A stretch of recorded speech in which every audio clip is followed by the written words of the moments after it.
கடலலை கொஞ்சும் திருச்செந்தூரில் விஸ்வரூபமே வேலையா பழமுதி சோலை அறுவடை வீடும் புண்ணிய தரிசனம் முருகையா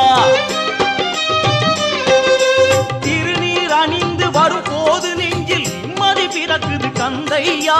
சுகனே சிவனார் மகனே உன்னை பாட பாட சுகமாகுதையா வேல் முருகா அரோகரா